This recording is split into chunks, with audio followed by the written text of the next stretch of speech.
Doubt இருக்கு ma'am. என்னடா doubt? அதுவா இதோ உங்க மூஞ்சி எப்படி இந்த மாதிரி கருகருப்பா இருக்கு? பிரின்சிபல் கிட்ட கேட்போமா? கேட்பேன். எப்படி போனா கேர்ள்ஸ் பாத்ரூம் வழியா பாய்ஸ் பாத்ரூம் வழியா? வா நான் கூட்டு போறேன். ஜஸ்ட் சொல்லுங்க. ஜஸ்ட் கேர்ள்ஸ் பாத்ரூம் வழியா இருக்கு போ. 3வது ஃப்ளோரா ஃபர்ஸ்ட் ரூமா? First room. Okay bye ma'am.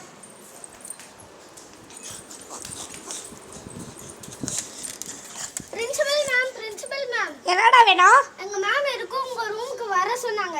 ஆனா ஏன்னு தெரியல. ஏன்னா நீ ஒரு மக்கு. ஏய் எந்த தைரியம் நான் அப்படி சொல்வேன். நான் சிவன். டிசி கொடுக்கலாமா? குடுடி. நான் தாண்டி எனக்கு அறிவு இருக்கு ஆல்ரெடி. நீலாம் ஒரு புத்திசாலின்னு என்னால நம்ப முடியல. எனக்கு ஏதாவது கொஸ்டின் கேட்டு பாரு பதில் சொல்வேன். சரி வேர்ல்டுல எவ்வளவு கான்டினென்ட்ஸ் இருக்கு? 1. தப்பு. 7 கான்டினென்ட்ஸ். நீ ஸ்கூல் விட்டு போடா.